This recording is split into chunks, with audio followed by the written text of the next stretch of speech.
Okay, 6:02, volume's on, right? You're not muted. Good, thank you.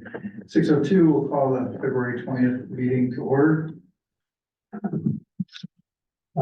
So roll call, please. Councilmember Scott reported absent. Councilmember Silliman reported absent. Councilmember Pinello. I'm here. Councilmember Lane. Here. Councilmember Thompson is recorded absent. Councilmember Carpenter. Here. Councilmember Beckwith. Present. Councilmember Michaels. I'm here. Good You see it. All right.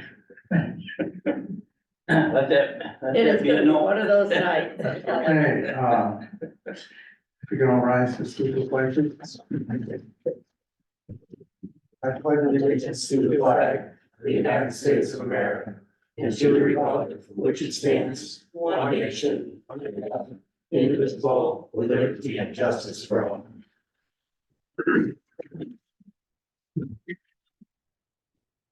You can have a moment of silence for Captain Mike Anderson, who was a firefighter for over 20 years. And he was a captain for 10, and he's known for his great jokes. Thank you.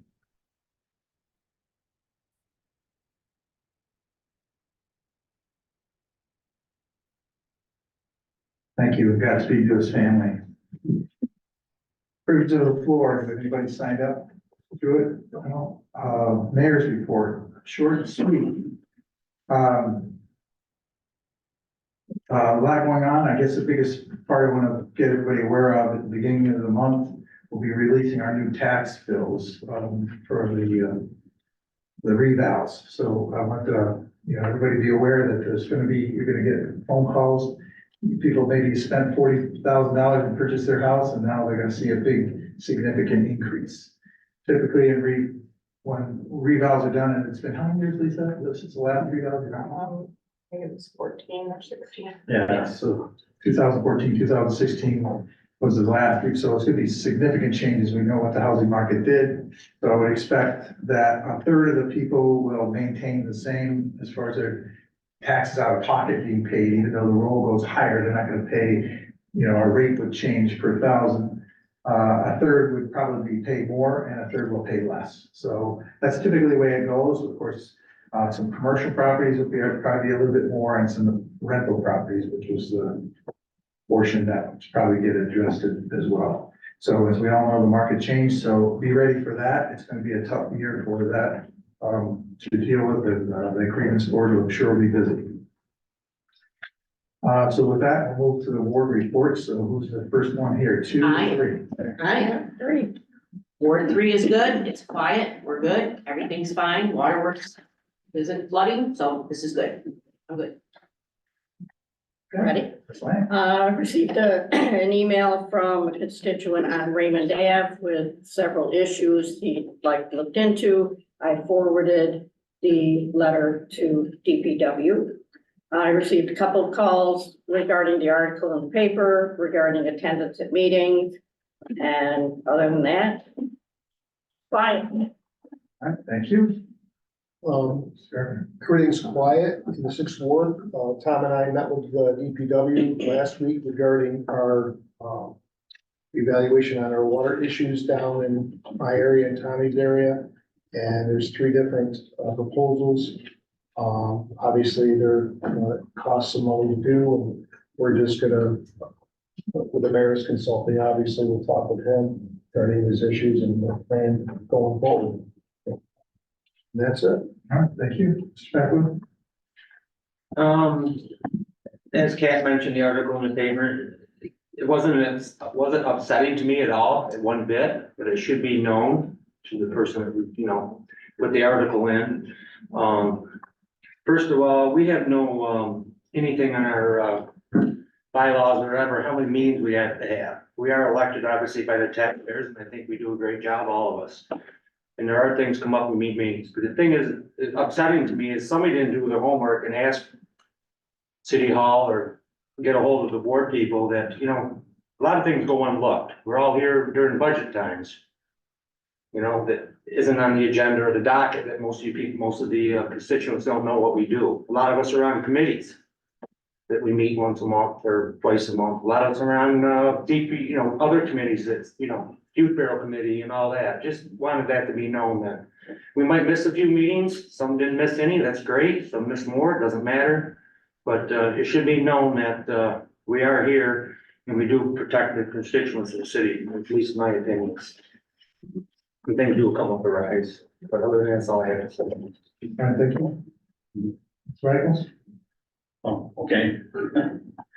Just to maybe reiterate what Troy did say, you know, we also have family commitments that pop up from time to time that take us away from our council meetings, but these are few and far between, but they do come up, as well as some other issues. It's hard to plan vacations around all these meetings, council meetings, and everything else, so we try to fit those in the best we can. So with that being said, yes, Bill Carpenter and myself, we did meet with Billy and Nick over at DPW, looking at CNS's engineering recommendations regarding stormwater remediation. And as Billy had mentioned, we're gonna sit down with the mayor at some point to see what we can do to move forward. Also attended the town gown meeting. Mayor was present as well as Pat Lane. Once again, these are meetings that do require some council attention, and some of us do attend these from time to time. There may be meetings that I don't go to and other council members may attend. But it's more than just sitting here twice a month, believe me. We also met with the city assessor along with the mayor and director of finance to see how they're gonna roll out this assessment coming up. Certainly gonna be interesting. Just feel for those that may think that the assessments may go down just to find that they go up. Some are gonna be happy that they stay the same, but we'll know here in a few weeks. Well, that's all I have for my agenda. Thank you. All right, thank you. Approval of minutes. Can I get a motion? Mr. Carpenter, Mr. Beckwith, any questions, deletions or additions? All those in favor? Aye. Resolution, agenda item number 1, amend the 2024 adopted budget by $4,400 to recognize a donation. Resolved that the city of Portland Common Council on this 20th day of February 2024, that the 2024 budget be and is hereby amended in the amount of $4,400. And be it further resolved that the Common Council recognizes and extends its gratitude to Mrs. Sanjewel and family for the generous donation to help maintain facilities used by the community. Make a motion, Mr. Beckwith, Ms. Lane. Again, this is appreciated by the St. Jewel family. If anybody drove by that at nighttime, it's very well lit. It actually looks very nice being extra bright, but it keeps the vandalism away and lights up the park. It looks nice there. So thank you to the St. Jewel family. Okay, let's move it, please. Councilmember Pinello. Aye. Councilmember Lane. Aye. Councilmember Carpenter. Aye. Councilmember Beckwith. Aye. Councilmember Michaels. Aye. Agenda item number 2, approve special event permit, sound device permit for the YMCA 5K run event on March 16th, 2024.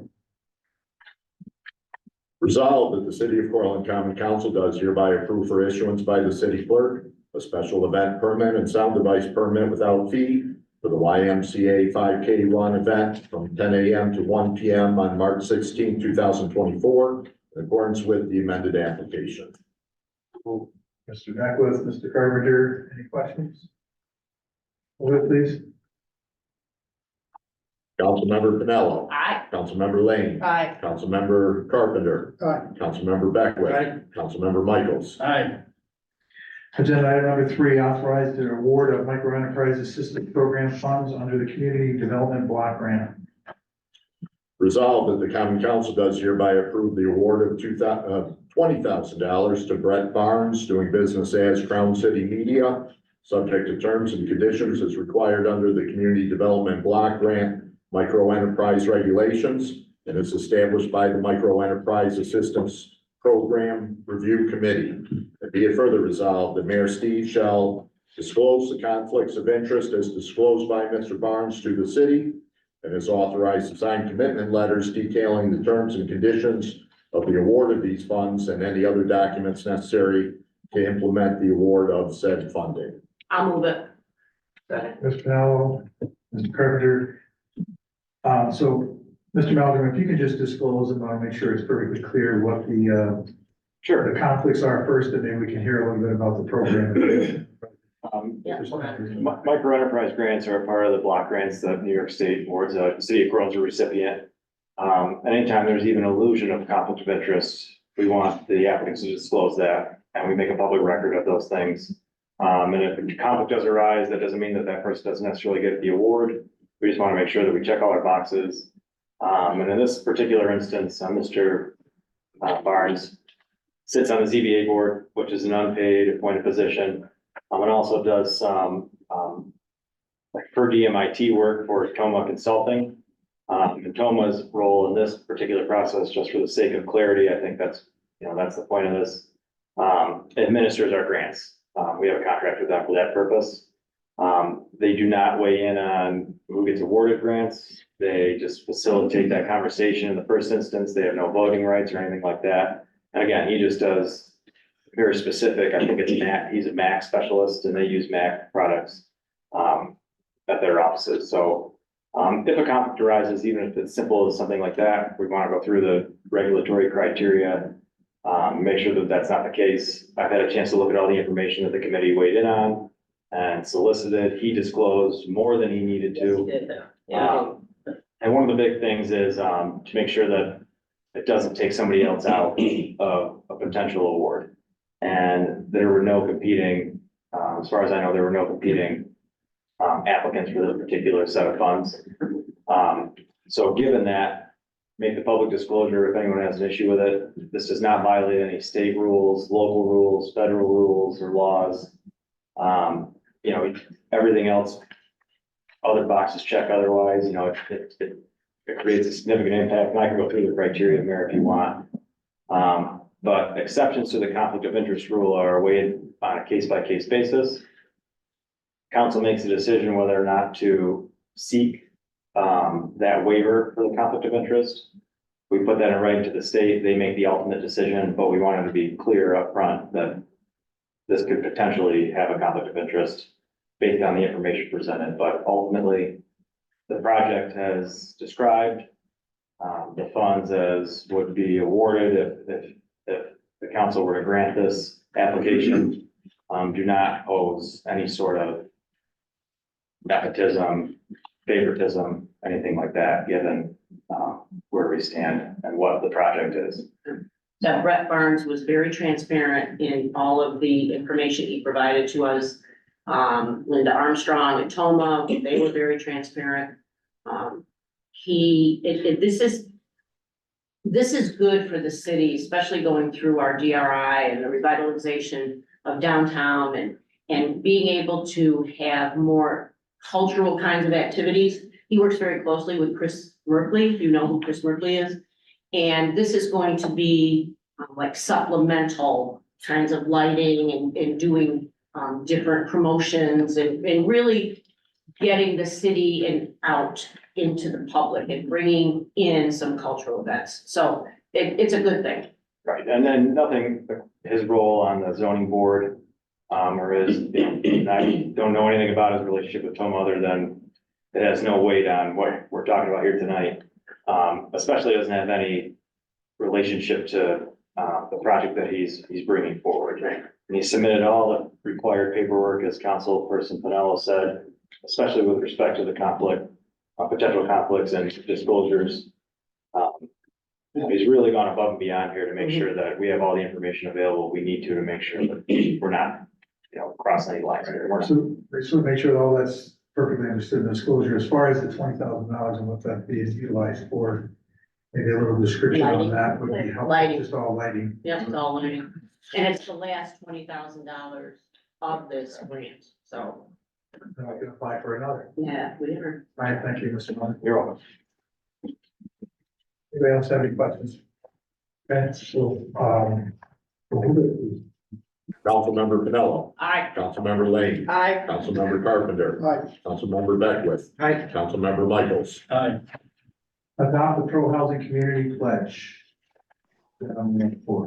Resolved that the city of Portland, in order to take positive steps to alleviate the housing crisis, adopts a pro-housing community pledge, which will have us endeavor to take the following important steps. One, streamlining permitting for multifamily housing, affordable housing, and accessible housing, accessory dwelling units, and supportive housing. Two, adopting policies that affirmatively further fair housing. Three, incorporating regional housing needs into planning decisions. Four, increasing development capacity for residential uses. Five, enacting policies that encourage a broad range of housing development, including multifamily housing, affordable housing, accessible dwelling units, and supportive housing. I'll move it. Now, Second. Mr. Carpenter. So this is important for a couple of reasons.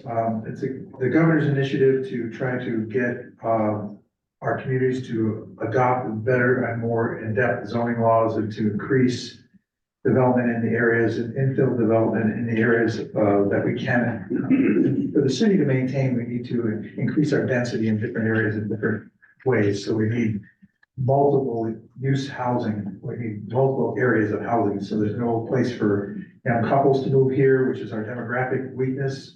As well as, one bedroom apartments, transitional housing, and give people opportunity to start off something affordable and to continue on. So I think, there's a lot of areas, a lot of, open lots and properties that could be redeveloped and repurposed for different things to do that. So this is investing us towards doing that. And, a lot of the funding that we get from the state will be tied to this being that. So we would, for example, we would not be able to get our DRI without being a member of this. So it's kind of a subject of mandatory as well. Well, and the Sienna poll that came out today had the top, concerns for the whole state, the residents, the voters, and housing was fourth from the top, so. Yeah, look out the window, out across the street, see. So, anybody else have any other Bringing that questions? up. Yes, may I say something, please? I'm a citizen here in Cortland County. There's no public comment. Am I currently. am I able to contribute anything, or no? You want me to just listen? Yeah, so you're not allowed to participate from Zoom. There's a public comments in the beginning, nothing now. Send an email. If you want to email Mr. Jewett, he can take those and put them in the minutes for you though. So I can't offer anything by Zoom? Yeah. Why is that? Generally, the public comments are at the beginning of the meeting, so this part of the meeting is address our agenda items and what we need to deal with. But we're more than willing, we want to hear from the public and we want to make those, we don't want to make that available, but we don't want to have debates on our floor when we're trying to have our meeting. So, but if you could, please give us that in email or bring it up at the next meeting. We'll be glad to entertain that at the beginning to do that. But those comments will be read. If necessary, just send them to the clerk. Thank you. Okay, so, move it, please. Councilmember Pinello, Aye. Councilmember Lane, Aye. Councilmember Carpenter, Councilmember Beckwith, Aye. Councilmember Michaels. Aye. Agenda item number 5, authorized to enter into an agreement for grant writing services with Tinkate Grant Services.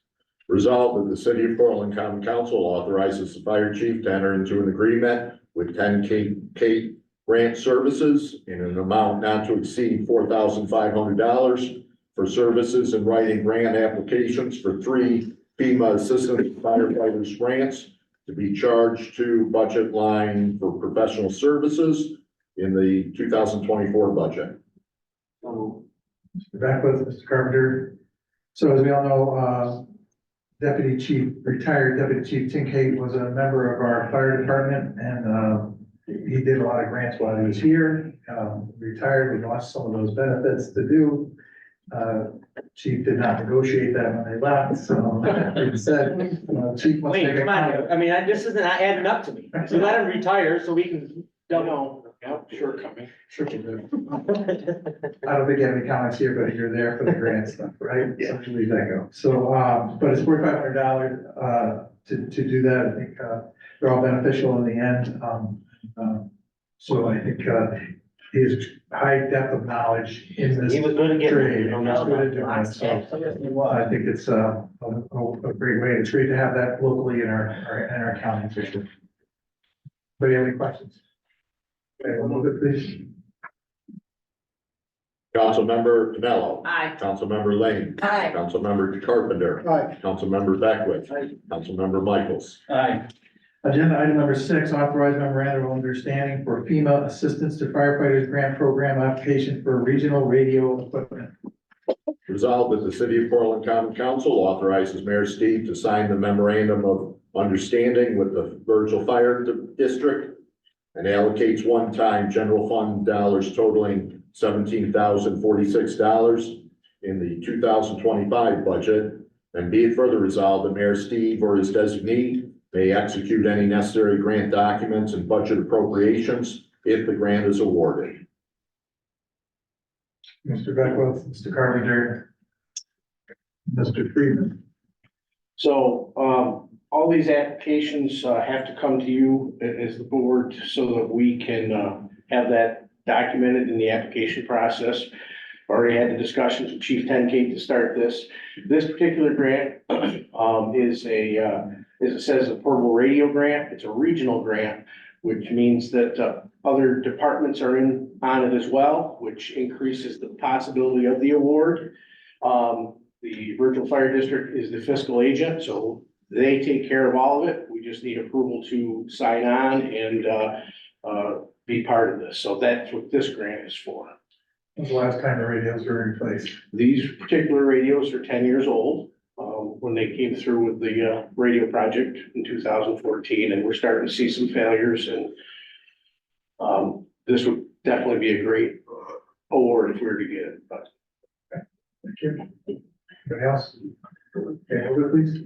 Councilmember Pinello. Aye. Councilmember Lane. Aye. Councilmember Carpenter. Aye. Councilmember Beckwith. Aye. Councilmember Michaels. Agenda item number 7, authorize FEMA assistance to firefighters vehicle acquisition grant application for a replacement ladder truck.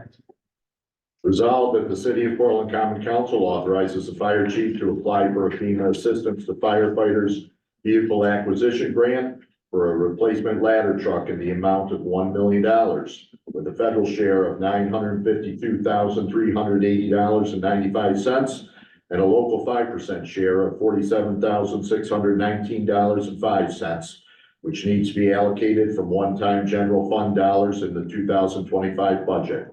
And be it further resolved that estimated additional funds needed for the cost of the apparatus above the federal grant award amount of $1,200,000 for a total of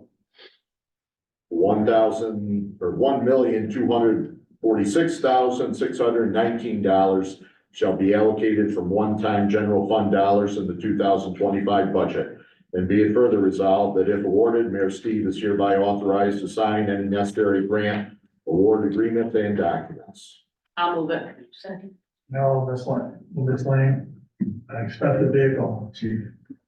She's getting tired. We saw her today. I She's saw her today. tired. We're And down then on Station 2 today. the most importantly, this follows our apparatus repair, our replacement schedule. It's not pretty by any means, but this is the avenue like we did in 2011. We acquired the last ladder truck. We got grant monies for that, and that offset a lot of it. So we're in a position, hopefully, that this will be favorable as well. And if not, we're gonna have to sit and talk, which we've already done. We've had some discussions about the future, and things aren't getting any cheaper. I believe that we should be able to recoup some of these costs from the older one when we do decide to. Yes, With it? yeah, there is. We've seen it. In my time, I've seen trucks that weren't, in my mind, worth very much, and all of a sudden, we're getting great money for them, and something that we should have gotten more for, it just didn't play out, but we've also really worked hard to try to get as much out of them as we can to recoup some, but when you're talking 30 years old, its serviceable life's not good for us, and it's probably not good for the next department either, so it's hard. Yeah, let's just make sure we put a good coat of wax on it, so. That's all it needs, I guess. A lot in that crack of the door for sure. Honestly, it's passed so far. Obviously, you've done them, obviously, and I know, I should say, but I mean, but most people don't realize these trucks get tested every year and everything on it. So it's gonna get to a point that once it's not tested, it doesn't pass its test, it's gonna be scrambling. So. Unfortunately, we don't have a big district to drive long ways away. Yeah. So that's why you got 30 years, for sure. So, anybody else? Thanks, Steve. Councilmember Pinello. Aye. Councilmember Lane. Aye. Councilmember Carpenter. Aye. Councilmember Beckwith. Aye. Councilmember Michaels. Aye. Agenda item number 8, authorize FEMA assistance to firefighters operations and safety grant application for hose replacement. Resolved that the city of Portland Common Council authorizes the fire chief to apply for a FEMA assistance to firefighters operations and safety grant for replacement of large diameter supply hose in the amount of $47,500 with a federal share of $45,125 and a local 5% share of $2,375, which will be absorbed by the department's operational budget. And be it further resolved that if awarded, Mayor Steve is hereby authorized to sign any necessary grant award agreements and documents. Mr. Carpenter, Michael. Chief? Much like, Alderman Beckwith talks about, hose is tested every year. This is our large diameter hose that's a supply line from the hydrant to the fire truck. And some of this stuff is nearly 20 years old, and we're starting to see some failures. And this is an opportunity to replace this, because this is the costless hose, if you will. So it's an opportunity, and it's high priority, according to Mike, it's high priority this year with FEMA. So if we can get what we need to, it'll put us in a good place there too. Thank you. Anybody else? The technology today with relining sewer lines and all that, I mean, we can't relining. Reline the hose. I can look into that for you. No, it wasn't being a shitty situation, I was. You come up with that, I think you'll be here. You'll be counting your attendance. Mr. Jewett. I'll buy him the ladder truck. Mr. Jewett. Councilmember Pinello. Aye. Councilmember Lane. Aye. Councilmember Carpenter. Aye. Councilmember Beckwith. Aye. Councilmember Michaels. Aye. Agenda item number 9, abolish and create position in the youth bureau. Resolved that the full-time position of motor equipment operator, light mechanic, with an annual salary of $51,126.40 is hereby abolished. Be it further resolved that a full-time position of recreation maintenance supervisor 2, with an annual salary of $50,086.40 to range to $58,531.20 is hereby created upon approval from the Portland County Civil Service, and funds for the position change will be absorbed within the 2024 budget. Ms. Lane. Mr. Beckwith. So in April, we have a longtime employee retiring from our maintenance department. He knows the parks like the back of his hand. It's gonna be pretty hard to replace. Our plan for our maintenance department is to create a supervisor 2 position, and this position will supervise the landscape staff and seasonal staff that we hire in the summer. There's 6 of them. Our supervisor will focus more on the aquatics because it's a full-time job in the summer. The individual retiring assisted a lot with the pool, and we know that our supervisor is gonna have his hands full of that. So we'd like to create the supervisor 2 position to focus on the seasonal and part-time staff and supervise them. So remember, we put the part-time staff in to help with code and help with the lawns and weeds and debris throughout the city, and this will oversee that extra use. And obviously, this is gonna be available to our people first, right? Yes, yep. Just to be clear, we're not creating another position with another salary line, we're just moving, some people around to accommodate, Right, we're not adding another position. yeah. Correct. Just changing the name, the title difference. Yeah. Right, it's a Just want the classification. public to be aware that, that's all we're doing. Unless you wanna give me another one. There is a cost impact. Yeah. For sure. Fire Mike, Freddie Grant. Everybody else? Okay, move it, please. Councilmember Pinello. Aye. Councilmember Lane. Aye. Councilmember Carpenter. Aye. Councilmember Beckwith. Aye. Councilmember Michaels. Aye. Okay, does anybody else have any others for discussion? I just want to say something about, can you talk about the fact that Royal Motors is paying for the, Yes, so, cart? Monday, when we made that announcement for the ID cards, Joe Reagan, the owner, called me. And his children, his son and daughter grew up in Cortland, grew up in the parks, and, they made a donation so that there will be no cost for the ID cards for the summer.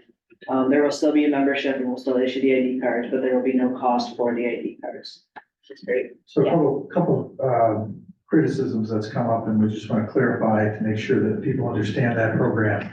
So again, the program is to help people be accountable inside the pool area and give the lifeguard something to take away, some kind of privilege to take away and keep track of what it is. Some people have been aggressive towards Ms. Pettigrossi on some of, on social media on saying you're asking for personal records. But if I was a parent and my child was allergic to bees, I would want the youth bureau staff to be aware of that, or if they're subject to seizure, or whatever the case might be. And then we'll be able to identify that person, identify what the issues are when the paramedics arrive. So I think there's some great benefit there beyond the accountability aspect that, again, it's elective that the public uses that. They don't have to do that. So it's not a mandatory box to check, but certainly highly recommend if there's other issues to be that. So, and it gives us a way to communicate back if there are some actions to address their behaviors, if they're unacceptable, and make it more respectable and more pleasant for our lifeguards to want to be there. And make it more respectful for everybody else around that wants to enjoy the park. So, but we certainly appreciate the Reagans and the Royal family out there for donating that money and making that happen and seeing that need and taking that pressure off of people being upset to have to do that. I think there's some accountability parts of it, but he'll get some, I really appreciate they always give to our community. Yeah, they're great. You're probably gonna see more and more of this, and that's something we gotta look at too, right across the street. Yeah, for sure. And now we talk about that, because we keep beating around the bush on it. I don't know if you wanna, if we should set up a task force to get with these, I mean, I know they had a meeting, and I hear that you kind of got the blackballed on that, Yeah, which isn't correct. yeah. Or, I mean, for once, I'll stick up for you, but just, it's an issue over there. And I'm sick of hearing about it, and we're not doing anything about it. Yeah, well, we're working very hard at It's not trying. fast enough. Yeah, well, it's not an easy solution. No, I realize. It's a lot of boxes to check there. We're talking about the homeless and the library situation.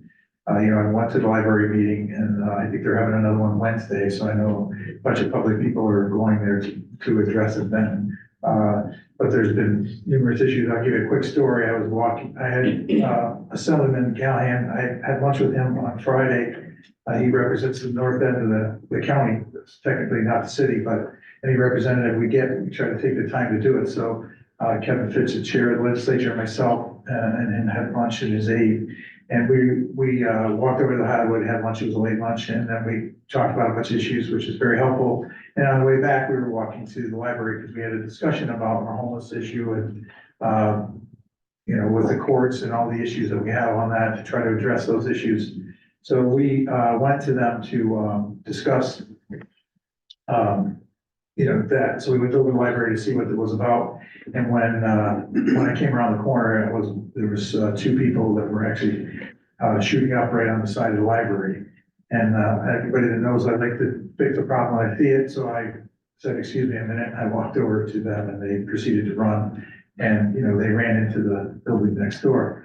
And he followed me, which was nice, to make sure I was okay. But we sent PD over, they did grab him. But And then later that night, Mr. Jewett had witnessed a hand-to-hand exchange out inside. So since then, I've stepped up our police department to be a little bit more aggressive from the outside of the building. We can't enforce inside.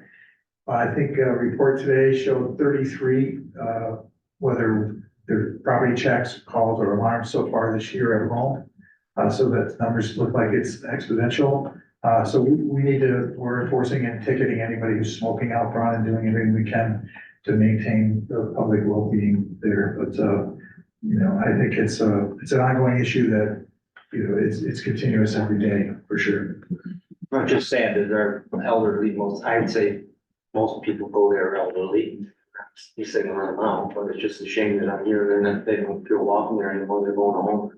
Yeah, You know, yeah. just, Yeah, which but that doesn't help us out. We got a beautiful library, it needs to be there. agreed. The library is one of our great resources. Another makes the community nice. So we need to just make it so it's, you know, reasonable to the public and people are screaming and yelling and being offensive. I think that's the most important part. So it's a continual struggle. I guess I'll put it that way instead of battle, but it's a continual struggle that we'll continue to work on and keep trying to look for solutions. It's not an easy one.